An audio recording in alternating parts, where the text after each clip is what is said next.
রাস্তায় নেমেছি। তাই আমরা যারা উপস্থিত হয়েছি এখানে, মাইকের আওয়াজ যাচ্ছে, আমাদের প্রতিটা বাড়িতে মহিলা সদস্য আছে।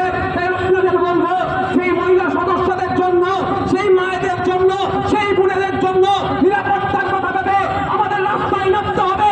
বৃহত্তমের খুনিদের, দর্শকদের সর্বোচ্চ শাস্তির ব্যাপারণ হচ্ছে আমরা নিস্তার নেব না, আমরা নিশ্চুপ হব না যতক্ষণ না পর্যন্ত সর্বোচ্চ শাস্তি হচ্ছে। কারণ যদি আমরা এদের ব্যবস্থা করতে পারি শাস্তির, তাহলে যাদের মনে এই ধরনের পশুভিত্তিক আছে তারা মনের মধ্যেই দাফন করে দেবে, মনের মধ্যেই দাহ করে দেবে।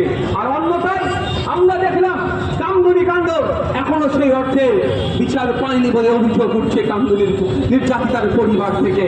আমরা দেখলাম একের পর এক ঘটনা ঘটে যাচ্ছে। কোনো জায়গায় অ্যাফেয়ার বলছে, কোনো জায়গায় বলে দিচ্ছে প্রেগনেন্ট ছিল, কোনো জায়গায় বলে দিচ্ছে খদ্দের ধরছিল।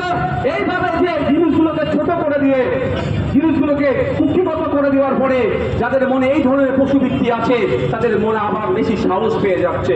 তাই আমরা রাস্তায় নেমেছি, তিলোত্তমার এমন বিচার চাই এবং দ্রুত বিচারের জন্য আমরা রাস্তায় নেমেছি।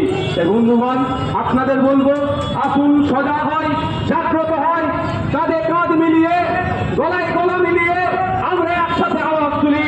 আমার তিলোত্তমা বোনের বিচার চাই, আমার সাবির মল্লিকের হত্যাকারীদের বিচার চাই, আমার সোমনাথ দেবনাথের হত্যাকারীদের বিচার চাই।